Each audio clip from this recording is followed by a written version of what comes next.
RuneScape is a game with way too much going on, making it easy to feel lost or perhaps even overwhelmed. In this guide, I'm going to teach you the basic foundation you'll need to start your RuneScape journey. Whenever you're ready, grab your cup of tea, sit back, relax, and enjoy.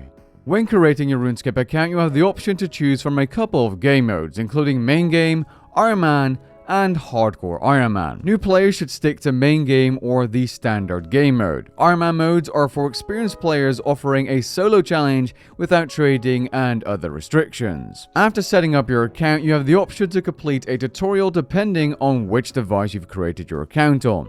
Accounts that originate from computers and laptops will have the Tutorial Island tutorial. Accounts created on mobile devices will have a different tutorial experience, even if logging in on PC after having created your account on a mobile device. It's worth noting that neither tutorial will prepare you for the sandbox that is RuneScape. This video attempts to give you a little bit more baggage before wandering off into whatever you wish to be doing in this game. RuneScape is a tile-based point-and-click game. This means that instead of using the WASD keys on your keyboard to walk, you simply click on the ground to move your character. To interact with people, objects, or creatures, you'll want to right-click. This brings up a menu of options which can include things such as examine, talk to, pick up, drop, and more depending on what you've clicked on. This right-click menu is essential for navigating RuneScape's world. When in doubt, simply right-click. Now, if you want to adjust your camera or point of view, make sure you hold down the middle mouse button and drag it around. Alternatively, you can use the arrow keys on your keyboard to change your view as well. During your tutorial, you have experienced some of the skills RuneScape has to offer on a surface level. I'll be giving you a small introduction as to what each skill is, but please do note that there's significantly more depth to these skills that I can explain in a beginner's guide. For more information regarding a specific skill, I suggest looking up my skill guides or looking up the skill on the RuneScape wiki. If you go to this icon on the interface, the hero icon, and you click on it and go to skills, you can see a bunch of information about all the skills in game. Combat skills include attack, strength, defense, ranged, magic, necromancy, and also prayer and summoning, which function a little bit differently than the others. Attack and strength are basically the melee combat style combined. Attack allows you to unlock higher tier weapons, and strength gives you more damage in addition to some more abilities. Leveling defense can be done with any of the combat styles, so attack, strength, magic, ranged, and necromancy, and what it does is as you level it, you'll be able to use higher tier armor. Ranged is the Robin Hood or Ranger class. You'll be able to use bows, crossbows, javelins, darts, and that kind of stuff. Magic is more or less the mage combat style, and necromancy is pretty much... I'm not going to say it's the same thing, it's very different, but it's a sort of dark magic combat style where you're also able to summon spirits to fight along your side. Prayer and summoning are trained a little bit differently and function differently as well. You don't necessarily, well, you can, but you don't necessarily level these directly by killing things.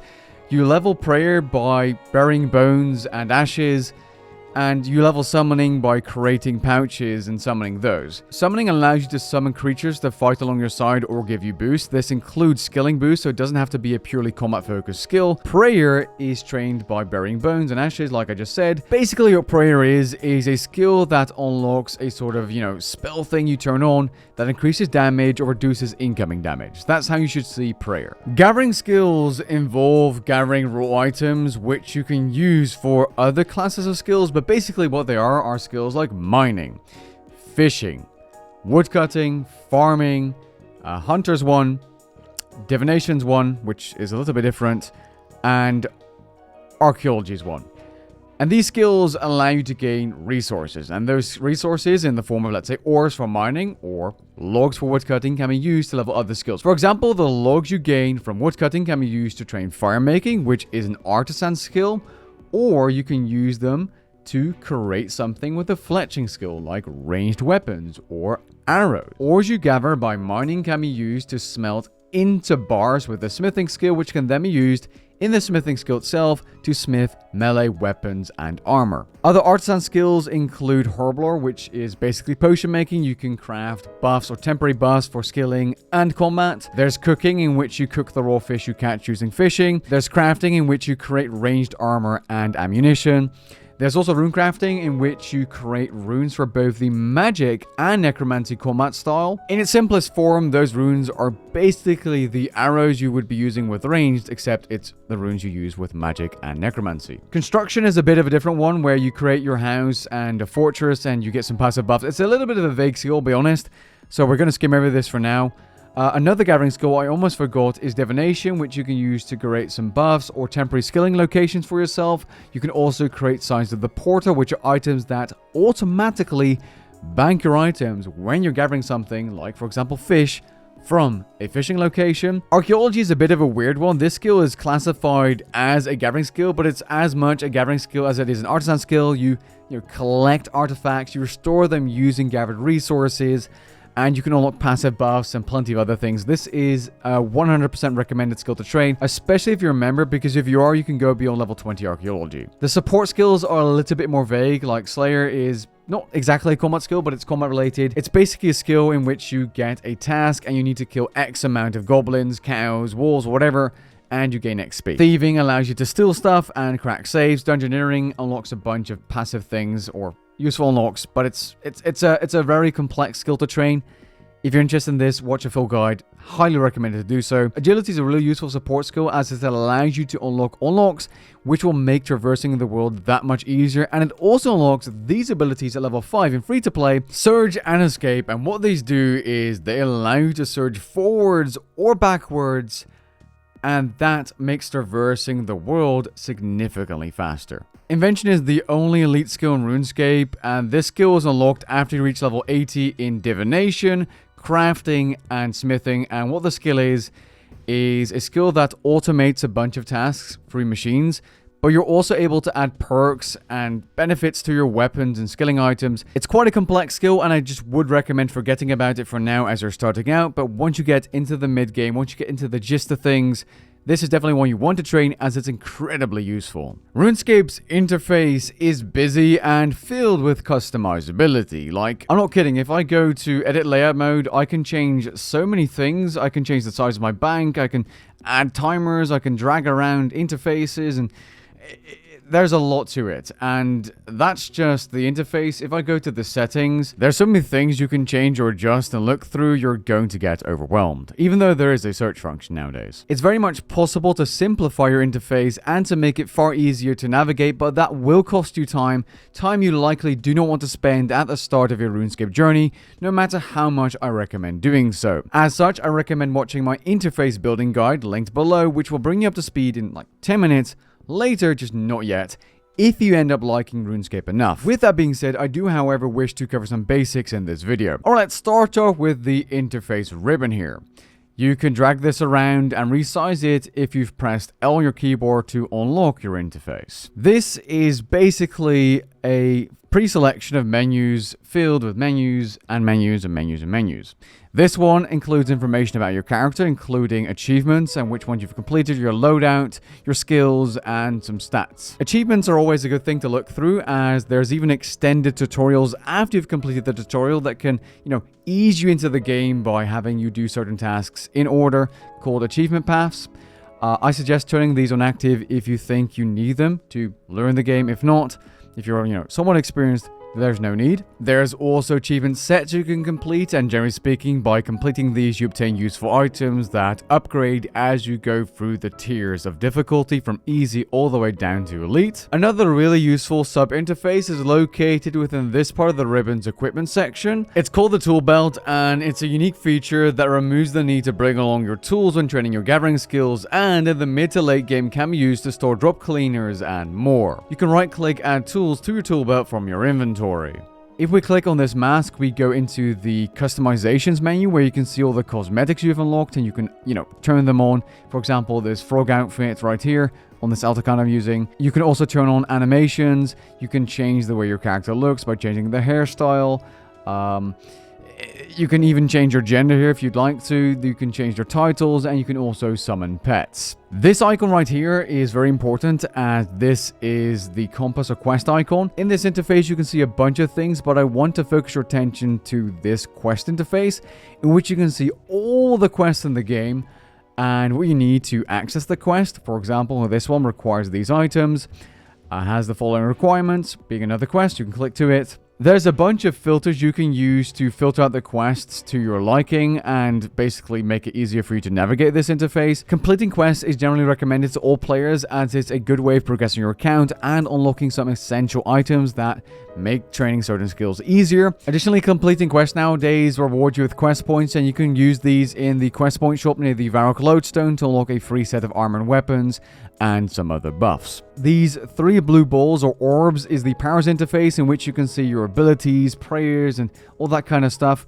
Right here, the locked ones are abilities this account does not have unlocked, and the abilities that are dark or grayed out are abilities I can't use right now because I'm either not using the weapon type or I don't have adrenaline. More on that later. For example, I'm not equipping a magic weapon right now, so these magic abilities, even though I have them unlocked, are not accessible or usable. You can also click these interfaces individually to open up abilities, and you can, set these around your interface as you'd like and activate them like so. Generally speaking, though, you're going to want to activate combat abilities by placing them on your action bar, and you do so by simply dragging and dropping them. If you can't do this, likely your interface or action bar is locked.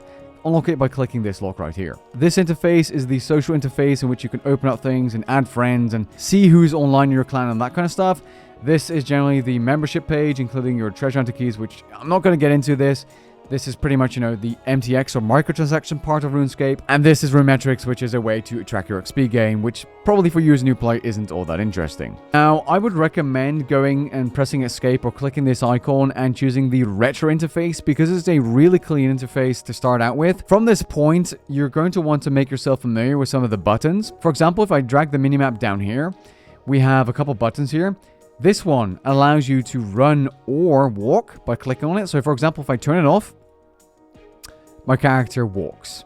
If I turn it on, my character runs around. If I right click this and rest, I regenerate my run energy. This icon right here is pretty important. What this is RuneScape's fast travel system. This allows you to quickly travel towards cities or areas you've unlocked by accessing the lodestone. As we're teleporting, I'll show you what they look like, but all you really need to do to unlock them, with some exceptions for special areas, is click on them as you walk around them, and that will activate them permanently. This is something you're going to be using all the time. This icon is really important as well. It's the world map, and by clicking on this icon, you can see the entire map you have access to. If you're free to play, it's significantly smaller than the members map, but it's still filled with things to do. You can select or deselect icons as you choose to make it easier to navigate. For example, boom, nothing's on. Let's say I want to find a place to train fishing. I can do so by clicking on this. Alright, so these are glowing right here. These are fishing spots. If we hover over them, we can see we can catch crayfish here. Let's say we are looking for a place to mine and we have no idea where it is. We click on this here, mining spot, and we can see, oh, look, there's ores here. Iron and coal. Let's go to Varrock. Oh, look, that's copper, tin, iron, and mithril ore. So if I'm level 30, I need to go over here and mine my mithril. Just a useful tip, you can use this, and you can also place down markers, and that will help you navigate through the world as well. The inventory or backpack is a really important part of the interface. This is something you're going to be looking at pretty much constantly throughout your gameplay, or almost constantly. And you could do a lot of things. You can drag things around, assuming your interface isn't locked, or your inventory isn't, by clicking this lock. If you want to drop something out of your inventory, you can right click and drop it. Or, and this is a different way of dropping things, and there are items you can't drop this way, you can drag and drop it on your action bar, and then drop it by holding down the key. Another way of dropping things from your inventory as inventory management is shift clicking, although this does need to be turned on in your settings. So go to settings, escape, gameplay settings, and search, shift click, and then you can shift click to drop items. If you turn this on, I can drop these like so. Notice how when I press shift, I can left click drop these. If I don't do that, I instead use the use or other first option. In this case, bury or use. Now you'll notice that as you're killing things, let's say this rabbit right here, your inventory will be filling up really quickly. If you want to save these items or you want to sell them later, you're going to go ahead and go to a bank. You can easily find these by going to your world map again and clicking the quick link bank. And as you can see, there's a bunch of banks around the area. There's one right here. I'm going to run over there and we're going to bank. Now, you can access your bank by simply clicking on it, as seen, and ignore this account's bank as it's extremely messy. It's an alt account I don't really use, and this is just one I'm using for this video, but you can easily drop all your items in the bank by pressing this icon. Empty backpack into the bank. If you'd like to withdraw items from your bank, you simply left click, like seen, or right click 1, 5, 10, and so on. If you'd like to withdraw something that is a stackable item, you're going to withdraw all of them in noted form. You do this by pressing this icon down here, or by pressing the keybind N. If you do so, you're able to withdraw a stack of items in a single inventory slot. This makes it significantly easier to transfer items or sell them to other players. Now, RuneScape is unique in the fact that it has a massive player-driven economy, and that economy is accessed through the Grand Exchange. Now, like I said, you can easily go to places using the lodestone system, and you can get to Varrock or the Grand Exchange for the first time by walking there from the Lumbridge lodestone. You basically run from here, go all the way north, and go for Varrock, and then right here is the Grand Exchange. It's really easy to get there. Just make sure that you do not forget to activate the lodestone located right here. All you need to do to gain access to the Grand Exchange is talk to this NPC, and you're going to go through a bunch of dialogue about the Grand Exchange. After going for the Grand Exchange information, which I do suggest reading, you'll be able to access the bank here and buy and sell things on the Grand Exchange. I'm not going to get into this in detail, but basically, you can buy things from other players, for example, food. Generally speaking, you'll be able to buy items for the price in the Grand Exchange, although this price is not always accurate. If you want to buy something quickly and you have the money, you can raise the price, and this will increase your odds of it buying from other players. Similarly, selling, if you're trying to sell something for a ridiculous amount of money, let's say 1000 GP, it's simply not going to sell. But if you try to sell it for its market value or below market value, based on this price, you will be able to sell the item. And that's how you make money in this game. You collect items through gathering skills or combat, and you sell them on the Grand Exchange and use that money to level your skills or to buy upgrades. It's important that you know that you're able to buy items on the Grand Exchange because you can buy pretty much anything. It is worth noting that you're able to buy the lower tier weapon upgrades in shops run by NPCs, such as this sword shop, archery shop with arrows, and this rune shop in Varrock as well, just to mention some examples. But generally speaking, you're going to be buying weapons, if you're not making them yourself or getting them yourself as a drop, from other players through the Grand Exchange. RuneScape's combat system is another complex topic that I do intend to explain in its basic form, but will be something you will not fully understand right away. That will require some hands-on practice, no matter how many videos you watch. Now, the absolute first thing I recommend you do is turn on Revolution Combat Mode in case it's not turned on already. You can do this by clicking the settings wheel on your action bar, and ticking it off right here, and then turning this to, let's say, about 10 abilities. This is basically a combat mode that will automatically use abilities for you, making it far easier and reducing the skill floor. If you're not able to find it, simply press escape, go to gameplay, and then search for Revolution. That also works. Now, when attacking in RuneScape, you'll notice you're gaining adrenaline, which is this yellow bar above your head, and this one on your action bar. If you use abilities, this bar will feel significantly faster. As you level up, you'll unlock more abilities, but as, like a quick startup bar, right-click this settings wheel right here and choose Auto Setup Action Bar. What this does is it gives you a basic action bar for your combat style that you're using or have equipped right now. I mean, it's far from an optimal bar, but it's a good start and it will allow you to deal damage. I'm not going to go into the nitty-gritty details of what an optimized bar is because you're a brand new player, but it does allow you to, really start dealing damage without thinking about it. All you need to know is that you click on something and you attack. Now, the best tip I have for anyone watching this video is simply to go through the abilities you have unlocked and look at the tooltips. This will give you a lot of information. In the top right corner of an ability, you can see its cooldown and if it's an area of effect or single target ability. It also tells you how much adrenaline it uses or generates and how much damage you deal. This is a basic ability that gives you extra adrenaline.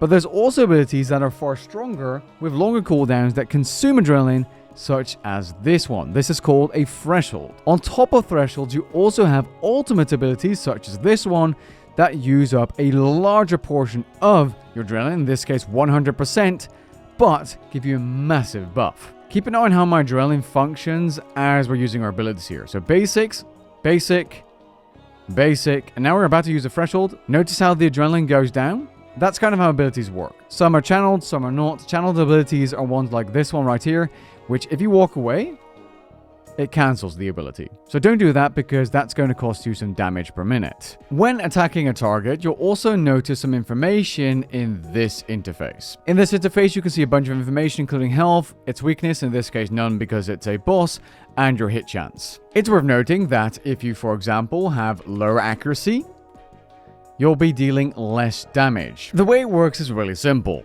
Based on your hit chance, your damage is scaled down or up accordingly. 50% hit chance means you'll be dealing 50% of your maximum damage. I'm telling you this because if you're attacking a target with high defense, like a boss, and you're lacking in damage, it's probably because you're lacking in accuracy as well.